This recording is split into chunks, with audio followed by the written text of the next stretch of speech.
Welcome back to the show. I'm your host, Phil Risher, and on today's episode, we are diving into how to build and sell your business the right way with Lee Heisman and Peter Kochman. Thanks so much for joining us today, guys. What's up, Phil? Good to see you. Yeah, thanks. Thanks, Peter. Thanks for joining us. So Lee is the CEO and founding partner of Exit Stage Left Advisors, and Peter is an advisor at the firm. Lee is a serial entrepreneur and expert negotiator who has personally built and sold multiple businesses and advised over $1 billion in deal value. I actually had to confirm that before because it sounded so crazy.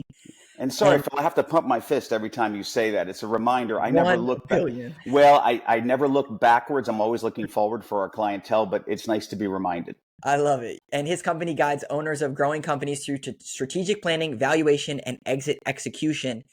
So, Lee, Peter, can you tell us, take a second, give us a quick background story? How did you even get into this space and even working with home service businesses to help them exit? Like, how did this all come about? No, thanks, Phil. Well, good to see you again. Peter, great to see you as well. And as I mentioned earlier, Phil, I have a face for radio. So I heard that this is a video, and that's why we have Peter on as well. And I let Peter Yes. take a piece of it as well. But again, Lee Heisman here, half my life, Phil, 27 years up in the Philly area. So I could talk more like this, the last 27 out of Atlanta.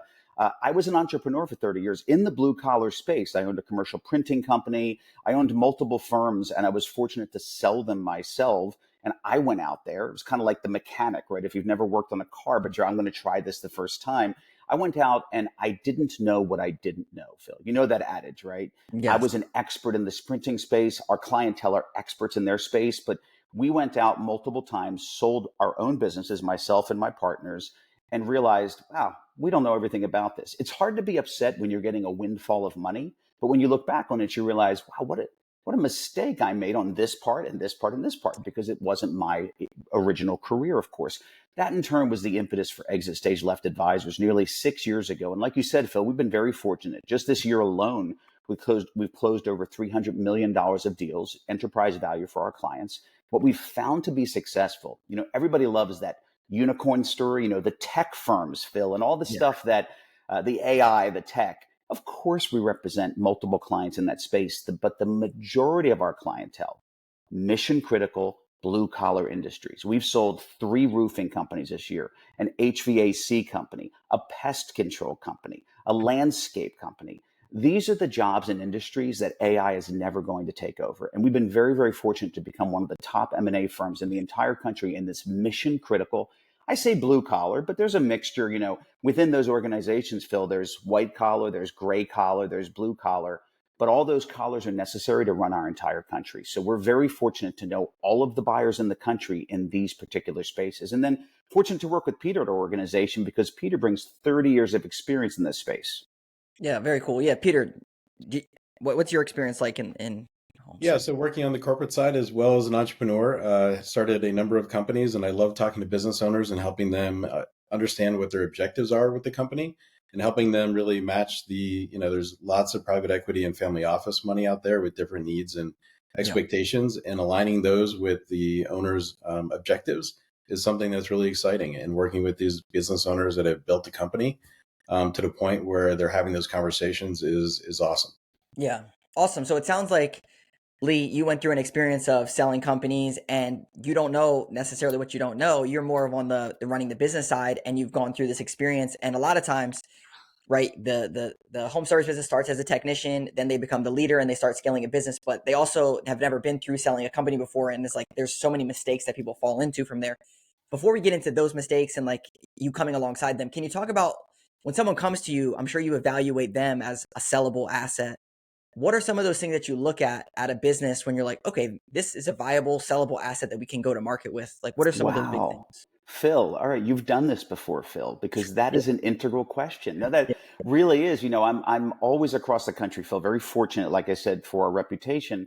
A lot of people just leave it open ended. And then Yeah. I just freestyle and can talk about this. I can talk about this for 10 hours at a time, Of right? course. But your question was so precise and so accurate. So I say this all the time. I was in a room recently of 1,000 people in San Diego talking about this exact question you said.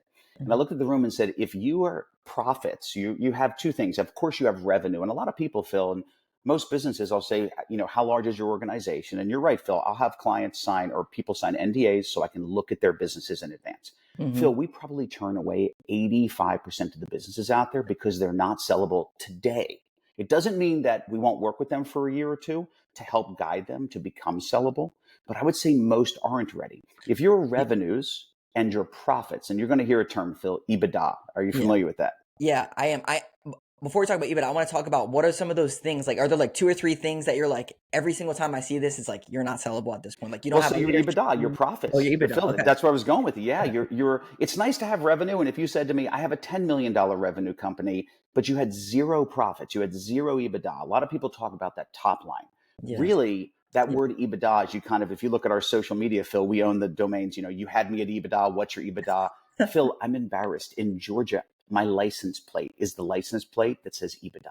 Oh So I wow. literally have the state license plate in Georgia that says EBITDA I love it. because that is, if you were to point a gun to my head, Phil, and you said, Lee, what is the one thing that matters most for selling a business? I would say it's the profits, which is your EBITDA. Now, I won't bore your listeners today with how you get that number, but Yeah. generally speaking, it is the bottom line net profits of the company. So I have people always tell me, I'm a $5 million business. I'm a 10, I'm a 20.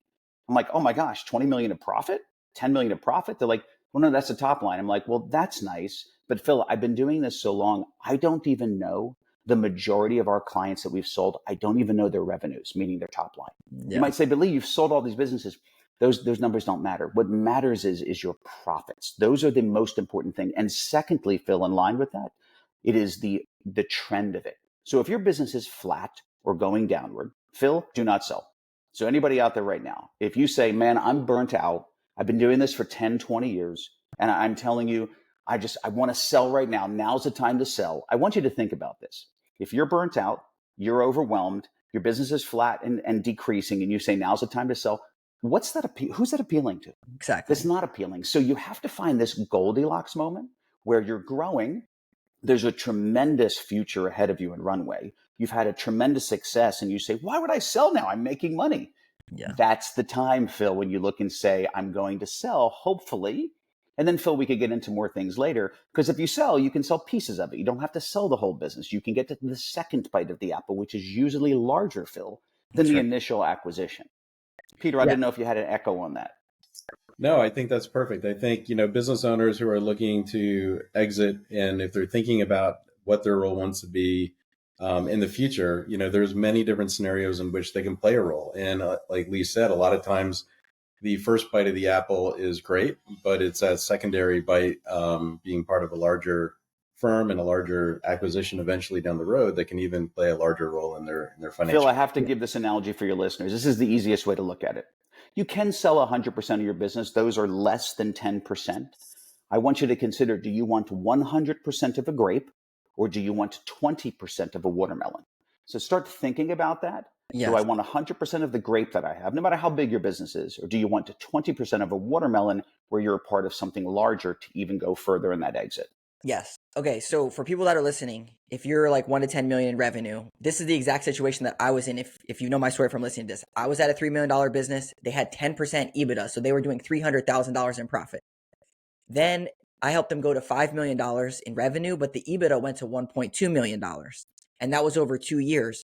So what Lee is saying is that the trend of moving very quickly with EBITDA and catching, some good wind, but then also having growth in the business from an EBITDA perspective, going from 300,000, which you might get 3 or 4 times, maybe, to like 1.2 million of EBITDA, which you could get 5 to 6 times, maybe, or more.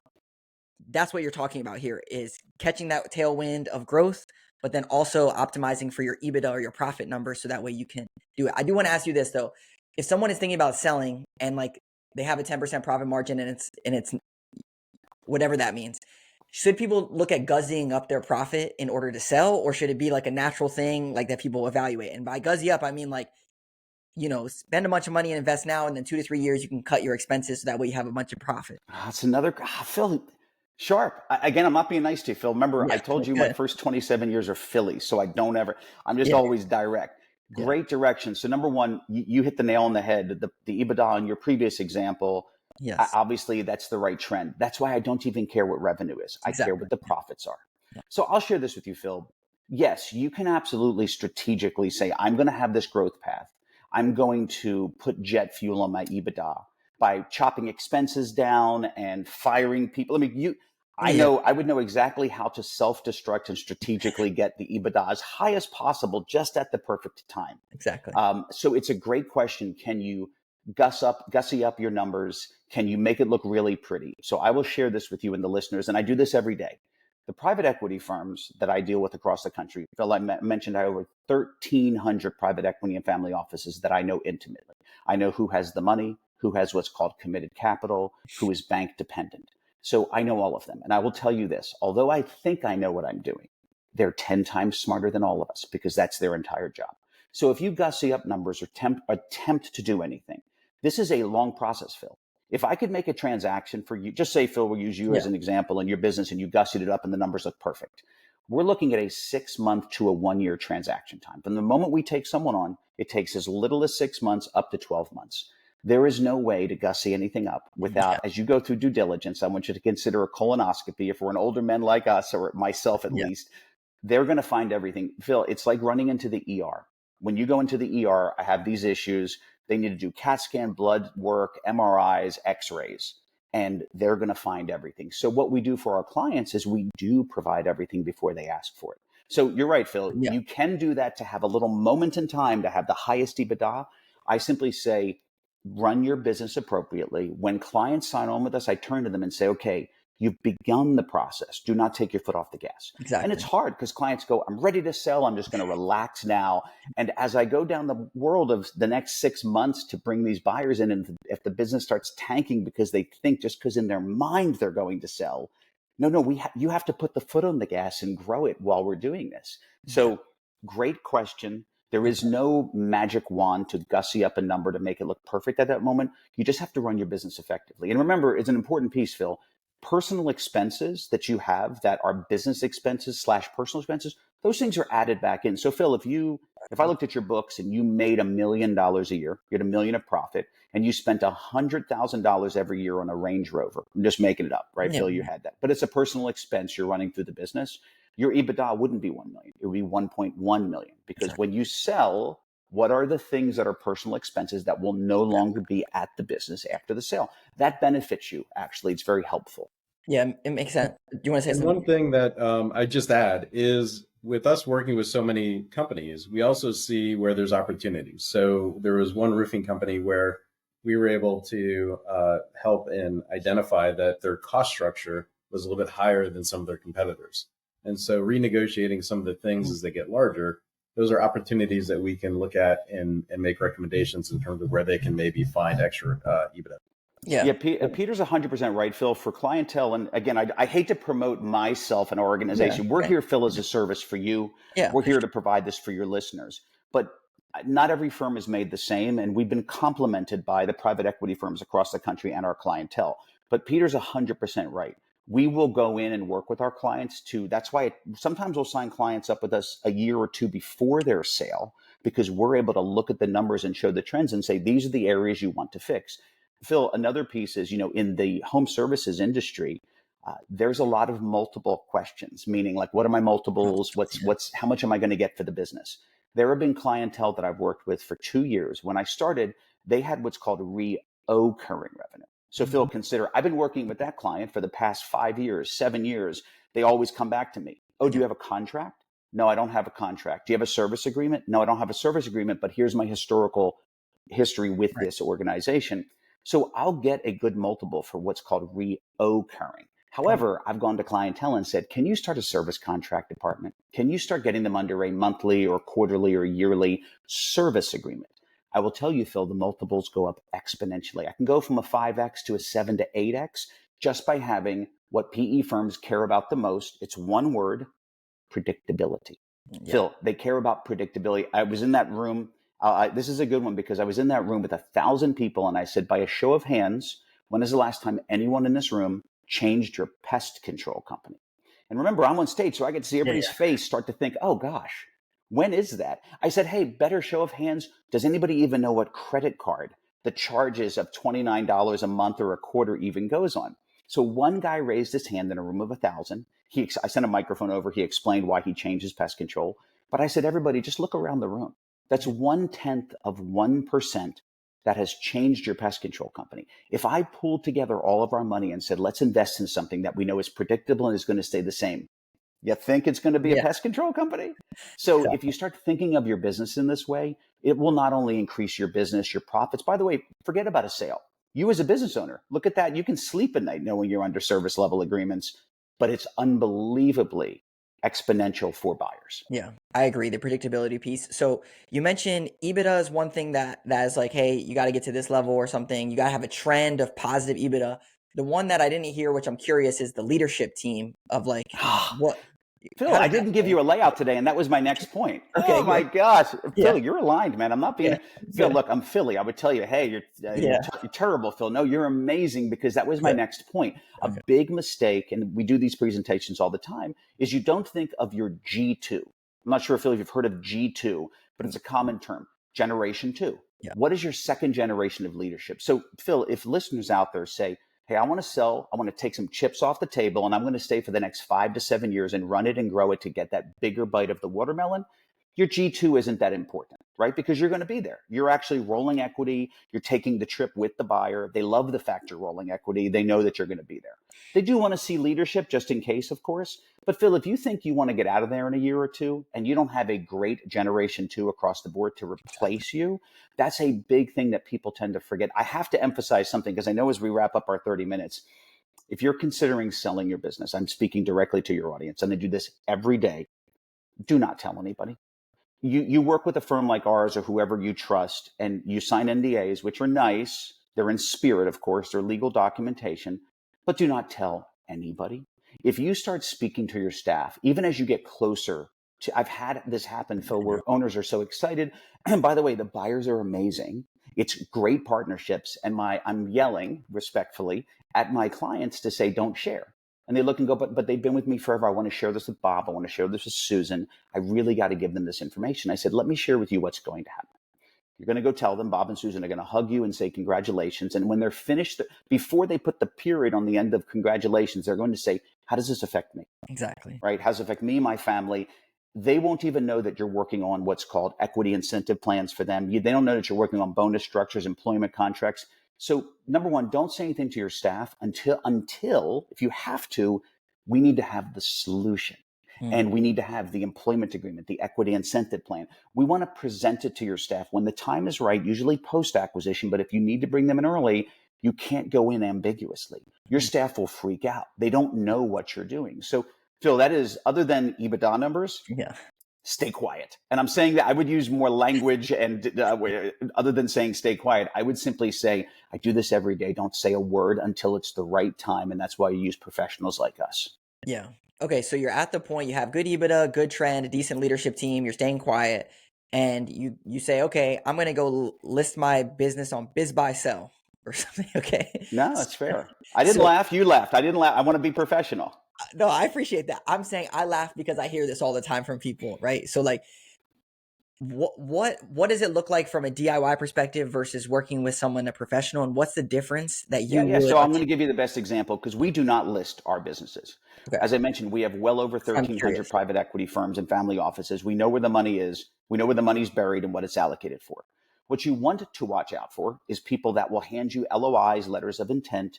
They will hand you, hey, I think your business is worth this. Here's a letter of intent. They're going to wrap you up in what's called, it's not binding, but it's exclusive to them. And then they're going to go out and beg for the money. And they're going to waste 60 days, 90 days, 120 days of your life. And then you're going to get the t-shirt that says, I got the hosing at the closing. Now, we don't have those t-shirts at our firm. All right. But the point is, if you got offered $5 million for your business from somebody who didn't have the money, they then start going out to banks behind the scenes. And those banks will look at your information and say, hey, we're only going to give you 3.5. And then your buyer comes to you and says, hey, here's the reasons I'm only going to give you 3.5. And if you're 3 to 4 months into it, you're like, I'm so tired. Oh, I don't even care anymore. And this is how I've seen this happen consistently. I know. Biz buy sell, if you're going to be going that route, you're mostly looking for seller financing and you're hoping that they keep the business. I will share with you what we do. And I don't mind sharing our secret sauce, because if you ever go to a nice restaurant, Phil, a 5-star or a 3 Michelin star, that's the same ingredients anybody else can get. So it's just the chef, and we're the chef. Give the recipe and sell the cooking. That's my thing. 100%. Yes. It's the engineer, right? Not the engine. And I will share with you that we do a proprietary auction process.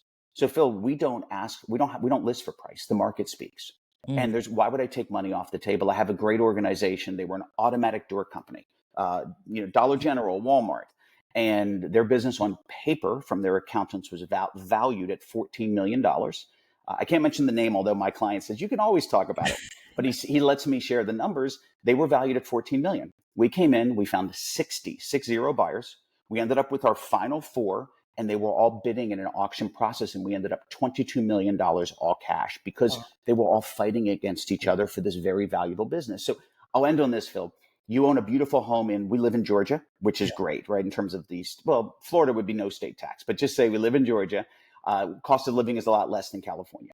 I have a beautiful home. I want you to think, your listeners to think about this. You have a beautiful home worth about $1 million, call it, in the market. Your neighbor comes running over to you and says, I need to buy your house. I'm going to hand you $1 million right now. Even 1.1 million. I'd like to just take it right now. If I then took your home in the state of, let's just use the state of Florida because there's no state tax at that point. So say I'm in Florida because there's benefits there. Yeah. The neighbor offers you 1.1 million. If I took your home and said, hold on, let me repaint it, let me stage it, let me fix it up, let me put beautiful furniture in it. I'm now going to videotape this and send this all over the country to the 330 million people in this country, let alone other countries. Someone in California who has ridiculous state tax looks suddenly at Florida with no state tax and that home in Florida versus the home in California. Beauty's in the eye of the beholder. Do you think if I staged it, put it on the market and threw it across the country to qualified buyers, I would get more than 1.1 million? I'm not going to answer that question. I'm going to let your audience just say, if I have a neighbor running to me to hand me money, or if I put it out into the marketplace, when am I going to get the most money? And Peter, it looks like you wanted to jump in. Yeah. And keep in mind, if you're working with a private equity firm or they've already reached out to you, they're trying to sell you the grape, not the watermelon.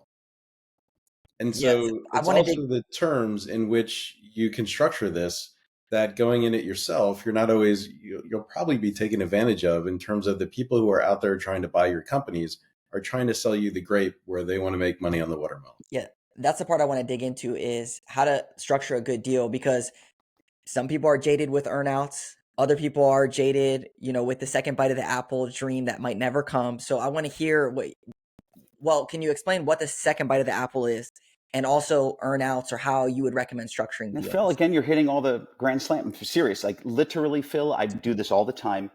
Your structure of asking your 3 main questions is exactly what listeners need to hear. Like it's really some of the best questions because they're the most important. So there's 2 pieces to a deal. It's very simple. Everybody. There's the total enterprise value. Hey, this is what I'm buying the business for. And there's the structure. And as an owner, the owner of the business, you have to decide what's more important. Meaning, is it 50.1 for the structure, 49.9 for the total enterprise value? Meaning, I could offer you, if you had a business, Phil, if I could get buyers every which way from Sunday, if you had a business worth $10 million, I'm sure I could get you 3 or 4 LOIs for 15 to 16 million, but you're only going to get paid a couple million at close, and there's going to be a ton of earnout, and don't get the bait and switch pulled on you. So Phil, to answer your question, when we meet with our clientele, we're finding out what's important to them. I have some people that say, I just need to leave in the next 60 days. That's a harder business to sell unless you have a great G2.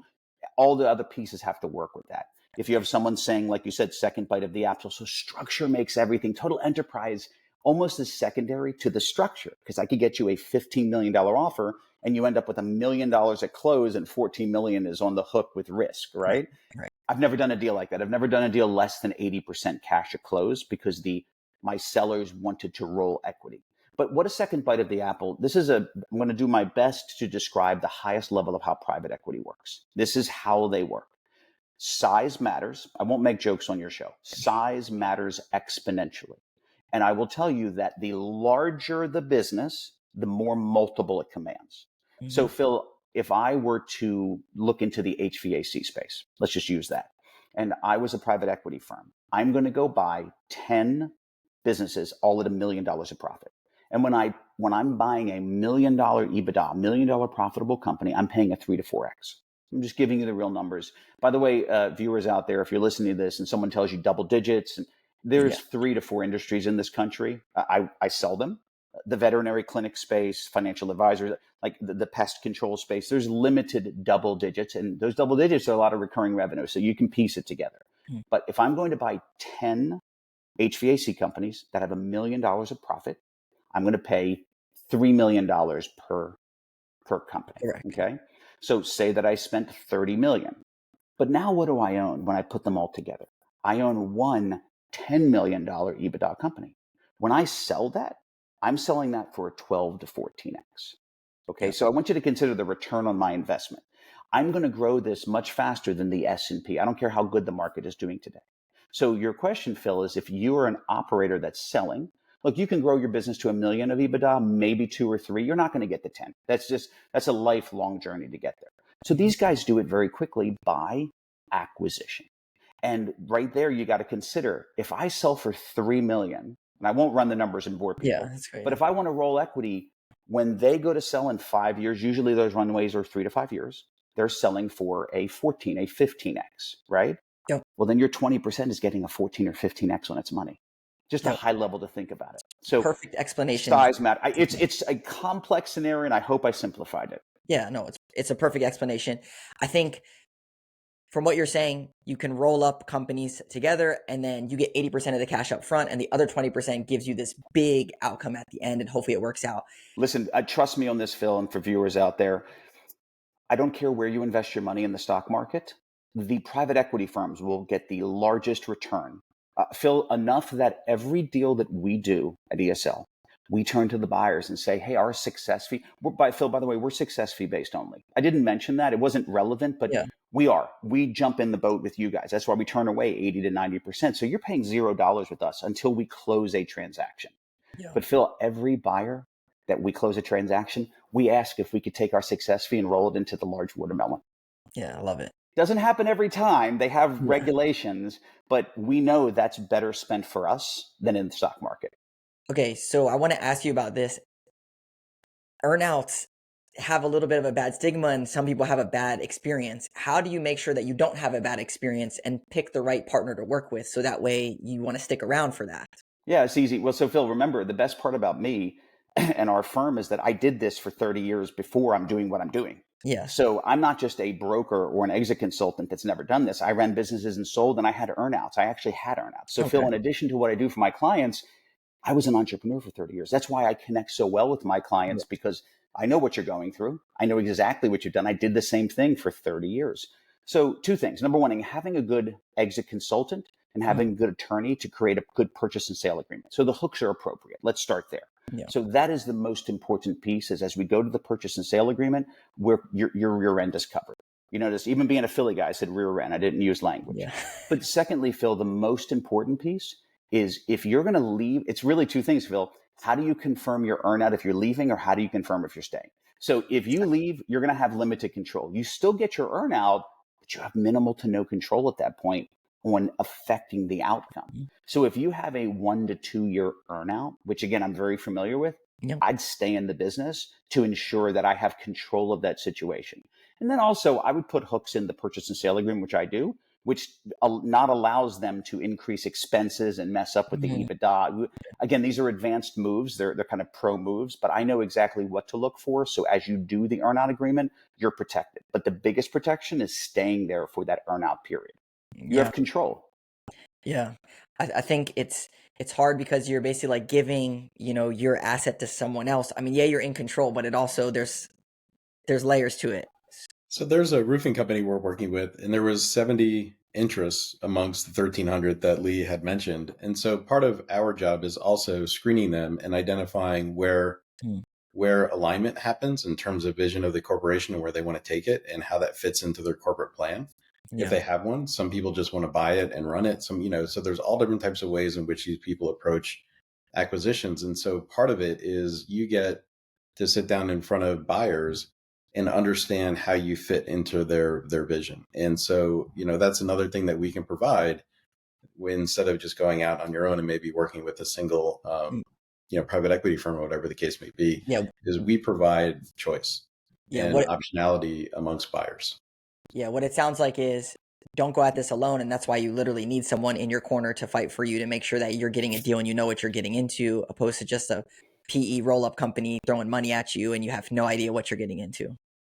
100%. And Phil, I'm not here to, I'm here to provide information. Yeah, for We sure. never force people to work with For us sure, in for any way, sure. shape, or form, or even it's up to them. Yeah. But Peter's 1,000% correct. I would say that before we go to market, we're spending at least 3 to 4 months doing a full financial package for our clients, building what we call a SIM, confidential information memorandum, which is their Bible, I would call it. And we're spending 3 to 4 months getting to know our client before we go to the market, because it isn't all about dollars and cents. We have to know who fits. Yeah. Okay, that makes sense. So if someone's out there and they're like, what's my thing worth? Or do I know if I'm ready to go? Is the first step kind of setting up a meeting with you guys, or how does that look? 100%. I mean, the biggest thing, and our emails, I'm sure you put out there, and Yeah. mine is obviously lee@esladvisors.com. I provide my cell phone all the time, 404-431-7800. Phil, we provide so much information for people. We let them make the right choice. But most Yeah. importantly, we sign an NDA immediately with whoever reaches out and referrals. That way they feel comfortable. And we honor that NDA. We have to. It's our reputation. And then, Phil, before we even begin a conversation or after the first one, send me all your financials. We send a data room link, Phil, because Mm. it's nice to hang out and talk with people. I love the hour meetings I have. And then send me your data, send me Yeah. your financials, because that's the first step to opening the door and getting through there. Yeah. Makes sense. Okay. So if you're listening to this and you're like, hey, I'm thinking about selling my business, you can reach out to Lee directly. You can call him up and talk to him, and he'll get you whatever you need. Anytime, So, Phil, anytime. okay, great. Well, I think I really appreciate you guys coming on here and sharing. Is there any other last minute advice you have for someone who's maybe thinking about selling in the next 3 to 5 years? Oh, I have the best advice for people right now. Okay. I do this all the time. Again, we're considered one of the leaders in the country. I have never been asked 3 of the best questions by any interviewer ever. So whatever you're doing, Phil, I'd be listening to all of your episodes, and you've gained a new follower because your questions were the most integral for someone looking to leave a business. Good. Again, I can talk about this for 10 hours. I just am in the weeds all the time. So I sometimes, Phil, don't think of those high level questions you just asked. They're quite possibly the best. Really, the easiest way is, I have to admit, just reach out to us. Reach out to the firm. I'll give you all the input all the time in the world to see if it's the right move for you. There's so many layers to it. There is no easy recipe. It's just finding a good consultant to lock hands with and go along the road trip with. Yeah. Awesome. Well, Lee, Peter, thanks so much for joining us today, and look forward to continuing the conversation. Absolutely wonderful. Thanks, Phil.